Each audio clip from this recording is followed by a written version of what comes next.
श्री राम जय राम जय जय राम। श्री राम जय राम जय जय राम। श्री राम जय राम जय जय राम। राम जी से राम राम कहियो कहियो जी हनुमान जी। सियापति रामचंद्र की जय। पवन पुत्र हनुमान की जय। आइए गणपति भगवान स्थान ग्रहण कीजिए, कथा शुरू करें।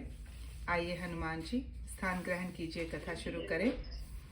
आइए शिव जी महाराज स्थान ग्रहण कीजिए, कथा शुरू करें। अब तक की कथा में हमने सुना कि किस प्रकार से तुलसीदास जी बहुत हिचकिचा रहे हैं राम कथा शुरू करने में, और बार बार ये कहते हैं कि मेरे शब्द राम जी के आगे कुछ भी नहीं है। मैंने जो भी सुना, जो भी कहा है, जो भी देखा है राम जी का, मैं आप लोगों को अपने शब्दों में बयां कर रहा हूं। पर मैं आपको ये जरूर बताना चाहूंगा कि कलयुग में राम का नाम कल्पतरु या कल्याण का निवास, मुक्ति का घर है, जिसको स्मरण करके हम सब जो है अपने भव सागर को पार होंगे। साथ में उन्होंने ये भी कहा कि चारों युगों में, तीनों कालों में और तीनों लोकों में नाम को जप कर जीव जो है, जो हम लोग हैं, मनुष्य लोग हैं, वो शोक रहित होंगे। कहते हैं कथा शुरू करने से पहले मैं तुम्हें राम के नाम का महत्व बता रहा हूँ कि जो राम का नाम है वो राम से भी बड़ा है। बार बार रामायण में यही कहा कि राम से बड़ा राम का नाम। तो कहते हैं जहां जहां राम जी का नाम लिया जाएगा वहां वहां सारे के सारे दुख हट जाएंगे, कष्ट हट जाएंगे, पाप हट जाएंगे। साथ के साथ उन्होंने कहा कि कलयुग में न कर्म है, न भक्ति है, न ज्ञान है, सिर्फ एक राम का ही नाम होगा जिसका आधार होगा। जिस भगवान को भी आप मानते हो, जिसे भी आप पूजा करते हो, और नहीं भी मानते, चैंटिंग करते हो, मेडिटेशन करते हो, आप जिस चीज़ को मानते हो उसमें अपना दिल लगाने की कोशिश करो। कहते हैं कलयुग समय में सबसे पहले जो है, जो लोग हैं वो हमेशा मोह माया की तरफ जाते हैं। जब कुछ और देखते हैं तो उस तरफ चल देते हैं, पर उनको निर्वाह, उनको मोक्ष दिलाना, उनको सुख की तरफ लेके जाने में सिर्फ भगवान का ही नाम है। जिसको मानते हैं आप बस उसी का नाम लीजिए। कहते हैं पर अगर आप राम का नाम लेते हैं तो राम आपके पीछे आके खड़े होते हैं, वो आपका पूरा साया बनते हैं। वो निर्गुण है। जो हमारे राम का जो नाम है वो निर्गुण है। वो आप दिखाई नहीं देते पर वो वहाँ पर होते हैं, और राम जी का स्वरूप है वो आप देख सकते हैं, पर उनको दर्शन आप तभी कर पाएंगे जब उनको जपेंगे। अब इसके आगे सुनते हैं दोहा। राम नाम नर केसरी, कनप कपुस कलिकाल, जापक जन प्रहलाद जिमी, पाल ही दली सुसाल। राम नाम श्री नरसिंह भगवान है, कलयुग हिरण्य कश्यप है, और जप करने वाला जन प्रहलाद के समान है। ये राम नाम देवताओं के शत्रु कलयुग रूपी दैत्य को मारकर जप कराने की रक्षा करेगा। तो क्या कहते हैं कि जो राम नाम का नाम है, राम नाम जो है सर नरसिंह भगवान है। कलयुग में हिरण्य कश्यप जो जप करेगा वो प्रहलाद के समान होगा, उसकी रक्षा की जाएगी। ये राम नाम देवताओं के शत्रु कलयुग रूपी दैत्य को मारकर जप करने वाले रक्षा करेंगे। तो बार बार हमें यही समझाया जा रहा है कि नाम के सहारे ही हम पूरे के पूरे भव सागर को पार कर सकते हैं। अच्छे भाव ले सकते हैं। भाई को भाई अनक आलेसु, नाम जपत मंगल दिसितेसु, सुमरी सो राम नाम गुण गाथा, करो नहीं रघुनाथ ही माथा। अच्छे भाव प्रेम से, बुरे भाव वैर से, क्रोध से या आलस्य से, किसी तरह से भी नाम जपने से दसों दिशाओं में कल्याण होता है। उसी परम कल्याणकारी राम नाम का स्मरण करके और श्री रघुनाथ जी को मस्तक नवाकर मैं राम जी के गुणों का वर्णन करना शुरू करता हूँ। तो कहते हैं तुलसीदास जी कि जो अच्छे भाव जब रखता है, जो बुरे भाव भी रखता है, जिसको क्रोध भी आता है, आलस्य भी आता है, जिसको किसी न किसी मोह माया ने बांधा भी हुआ है, चाहे वो दिशाएं में किसी भी तरह से हो, अगर वो नाम का स्मरण करते हैं तो श्री रघुनाथ जी मस्तक नवाकर खुद आकर अपने भक्त के साथ जुड़ जाते हैं। बार बार रामायण में यही कहा है कि आप राम को याद करेंगे, राम आपको खुद आकर आपकी रक्षा करेंगे। तो यही बोलते हैं कि मैं मस्तक नवाकर आपको हाथ जोड़कर अब मैं राम जी के गुणगानों की वर्णन करने लगता हूँ। मैं कवि नहीं हूँ, ना ही मैं लेखक हूँ। मैंने जो देखा, मैं जो सुना, मैं आपको सुनाता हूँ। मोरी सुधारु सो सब भांति, जासु कृपा कही कृपा आघाती, राम सुस्वामी को सेकु मोसो, निज दिसि देखी दयानिधि पोसु।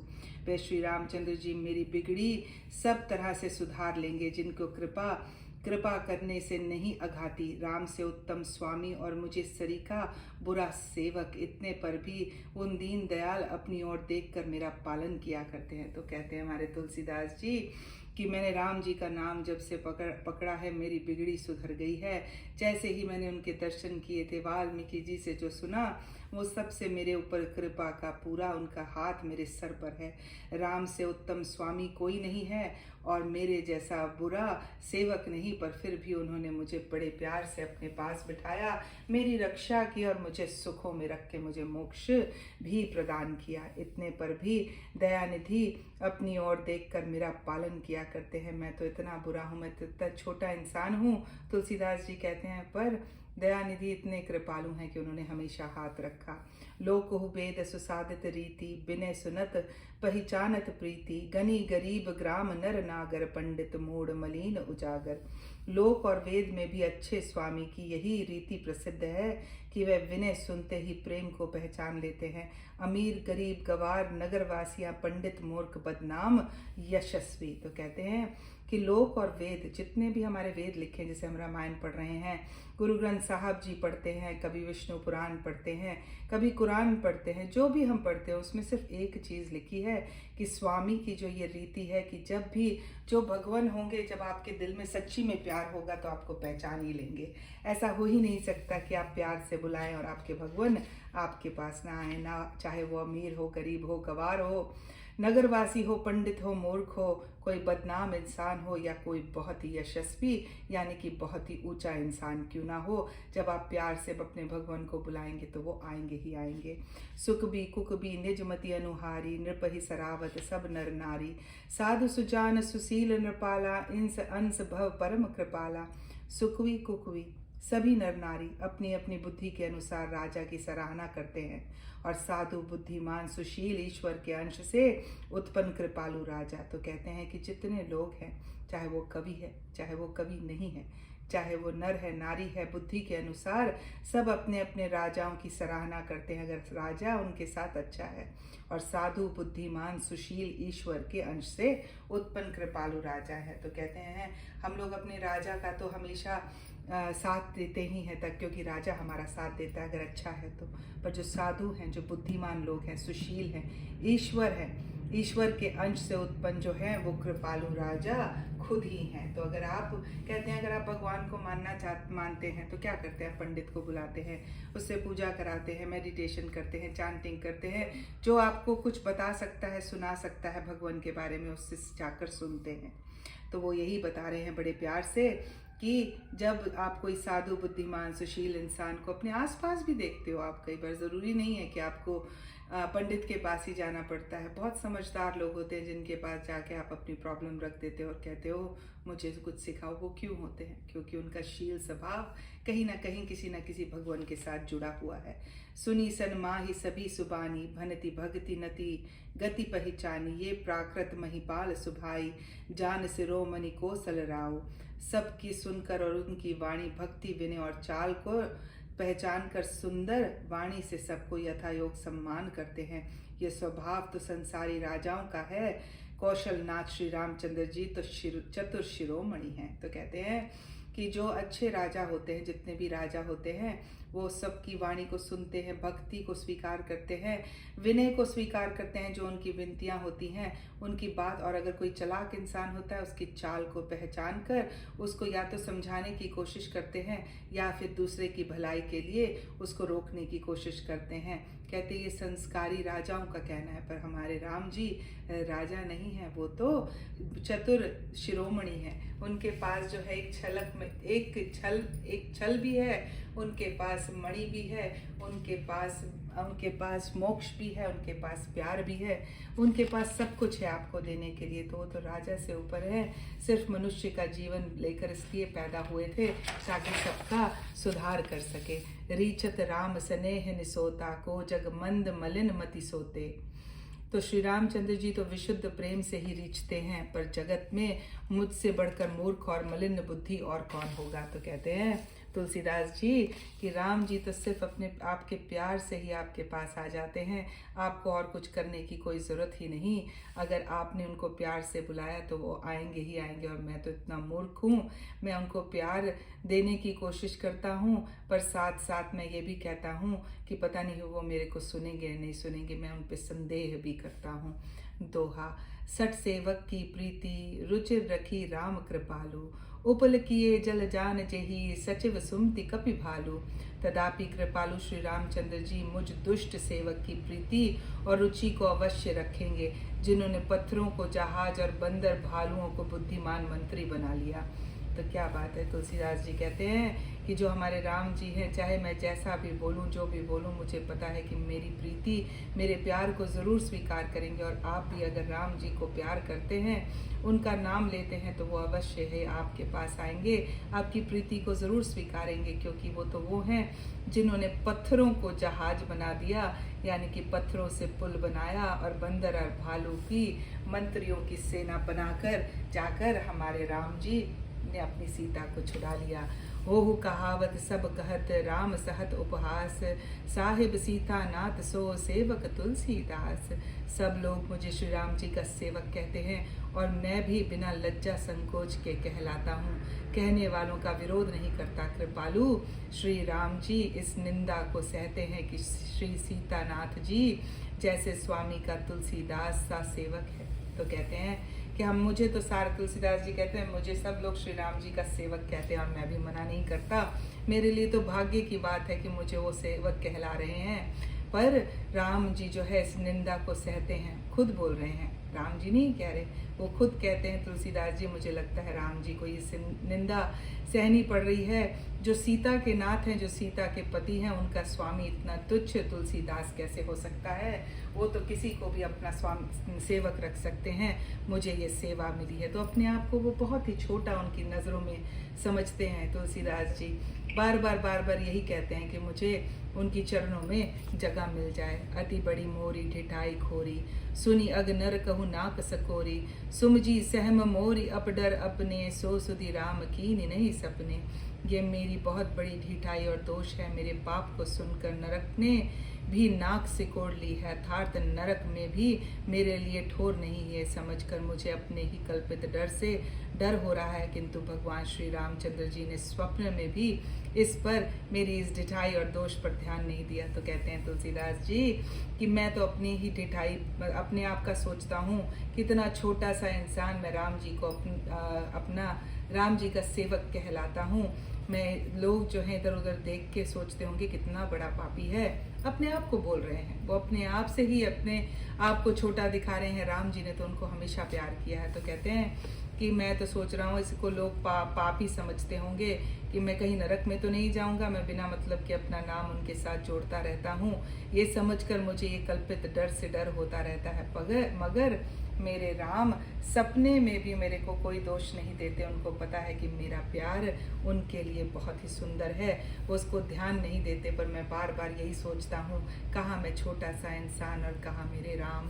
सुनी अवलोकी सुन सुचित सख्ता चाही, भगति मोरी मति स्वामी सराही। कहत न साई होय निक ही यही, रीछत राम जान जन की यही। वरम मेरे प्रभु श्री रामचंद्र जी तो इस बात को सुनकर, देखकर और अपनी सुचिता रूपी चक्षु से निरीक्षण कर मेरी भक्ति और बुद्धि की उल्टी सराहना करते हैं। क्योंकि कहने में चाहे बिगड़ जाए, अर्थात में चाहे अपने को भगवान का सेवक कहलाता रहूं, परंतु हृदय में अच्छापन होना चाहिए। हृदय में तो अपने को अब उनका सेवक बनने योग्य नहीं मानकर पापी और दीन ही मानता हूँ। यह अच्छापन है। श्री रामचंद्र जी भी दास के हृदय की अच्छी स्थिति जानकर रीछ जाते हैं। तो कहते हैं तुलसीदास जी कितनी सुंदर वाणी कहते हैं कि प्रभु श्री रामचंद्र जी इस बात को सुनकर, देखकर उनको तो कोई भी फर्क नहीं पड़ता। वो तो बल्कि बोलते हैं, मेरी भक्ति को अपनाते हैं, मेरी बुद्धि की उल्टी सराहना करते हैं कि तू कितने प्यार से मेरी पूजा करता है, मेरे पास बैठता है, मेरे को याद करता है, फिर तू क्यों अपने आप को छोटा समझता है। भगवान का सेवक मैं कहलाता हूँ और राम जी खुश होते हैं। वो खुशी खुशी मुझे कहलवाने के लिए लोगों को भेजते हैं, पर मुझे अंदर से संकोच होता है। परंतु हृदय में अच्छापन होना चाहिए। राम जी क्या कहते हैं, आप आपका दिल अगर साफ है, आप मोह माया से परे हैं, आप किसी भी भगवान को याद कर लीजिए, जिसको गुरु मानते हैं, जिस भगवान को याद कर लीजिए, वो अपने आप ही आपके सच्चे हृदय में आकर आपके सामने खड़े होंगे ही होंगे। हृदय में उनके अपना जो सेवक बन गया है, जो उनको मानता है, वो अपने आप ही आकर उनका अच्छापन अब अपना लेते हैं, उनका प्यार अपना लेते हैं। जो भगवान होते हैं श्री रामचंद्र जी भी अपने दास के, यानी कि अपने जो उनको याद करता है, उनके हृदय की अच्छी स्थिति देखकर बिल्कुल पिघल जाते हैं, रिझ जाते हैं, यानी कि उनको प्यार करने लग जाते हैं। उनका दिल अपने भक्तों की तरफ चल पड़ता है। रहती न प्रभु चीत चुक के की, करत सुरति सै बार हिये की, जे ही अंग बंधे बाद जिमी बाली, फिर सुकंठ सोई किन्हीं कुचाली। प्रभु के चित्त में अपने भक्तों की हुई भूल चूक याद नहीं रहती, वे उसे भूल जाते हैं और उनके हृदय की अच्छाई नीकी को 100-100 बार याद करते रहते हैं। जिस पाप के कारण उन्होंने बाली को व्याध की तरह मारा था, वैसे ही कुचाल फिर सुग्रीव ने चली। तो कहते हैं कि जो हमारे प्रभु, तुलसीदास जी कहते हैं, जो हमारे प्रभु के चित्त हैं, जो लोग अपने बहुत दिल से भक्ति करके राम जी के पास जाते हैं, उनकी अगर कोई भूल चूक भी हो जाती है, वो माफ़ कर देते हैं। वो उस भूल चूक को माफ़ करके उनको हृदय से लगा लेते हैं। 100-100 बार जो लोग उनको याद करते हैं, चाहे वो पाप ही क्यों ना किया हो, वो उनको भव सागर को पार करा देते हैं। ऐसे ही हैं हमारे राम जी। कहते हैं कि जिस पाप के कारण उन्होंने बाली को, जो बाली हैं, उनको उन्होंने व्याध की तरह मारा था, क्योंकि बाली ने सुग्रीव जी की पत्नी को उठाकर ले गए थे, तो इस वजह से उन्होंने बाली जी को मार दिया था। आगे हम रामायण में ये पढ़ेंगे। तो उसी तरीके से जब सुग्रीव जी ने उनको वादा किया कि मैं आपकी मदद करूंगा सीता जी को ढूंढने में, पर 1 वर्ष कुछ महीनों तक, 4 महीने तक राम जी इंतज़ार करते रहे सुग्रीव जी को राजा बनाने के बाद। पर जब उन्होंने नहीं सुना, जब वो नहीं आए, तो राम जी का कोप उन्होंने भी देखा। तो कहते हैं जब तक कोई ऐसा नहीं जो अपने वचन से हटे या जो कपट करे, राम जी कभी भी उनका कोई भी नुकसान नहीं करते, चाहे वो पापी ही क्यों ना हो। अगर वो राम को याद करता है तो वो प्रकट हो ही जाते हैं। सोई करतूति विभीषण केरी, सब नहु सोना राम ही हेरी, ते भरत ही भेटन सन माने, राजसभा रघुबीर बखाने। वही करनी विभीषण की थी, परंतु श्री रामचंद्र जी ने स्वप्न में भी उनके मन में विचार नहीं किया। उल्टे भरत जी से मिलने के समय श्री रघुनाथ जी ने उनका सम्मान किया और राजसभा में उनके गुणों का बखान किया। तो कहते हैं कि जो ये तुलसीदास जी बोलते हैं कि विभीषण जी रावण जी के साथ थे, पर राम जी ने उनकी प्रेम देखा, विभीषण को अपने शरण में जगा दी, उनको अपना लिया। जब वो उनके पास आए, उन्होंने एक बार ना सोचा कि ये राक्षस की योनि का है और राक्षसों के साथ रहता है, उन्होंने उनको अपना लिया, सपन में भी नहीं सोचा। उल्टे भरत जी की माता ने जब उनको वनवास भेजा और भरत जी बहुत परेशान थे, वो अपने आप को बहुत बुरा भला ऊंचा नीचा बोल रहे थे, कह रहे थे कि मेरी ही वजह से मेरे भाई को ये मिला। उस पे भी उन्होंने उनको सम्मान दिया, कहा तू कभी सोच के भी ये मत सोचना कि तेरी वजह से ये हुआ। अपने आप को कभी भी किसी भी तरीके का गुनाहगार मत समझना। राजसभा में उनका बहुत गुणों का बखान किया। हम धीरे आगे जब वनवास के समय में ये सब पढ़ेंगे कि किस तरीके से राम जी ने हमारे भरत जी का कितना सम्मान किया। बोल सियापति रामचंद्र की जय, पवन पुत्र हनुमान की जय। श्री राम जय राम जय जय राम, श्री राम जय राम जय जय राम, श्री राम जय राम जय जय राम, श्री राम जय राम जय जय राम। राम जी से राम राम कहियो कहियो जी हनुमान जी। सियापति रामचंद्र की जय, पवन पुत्र हनुमान की जय।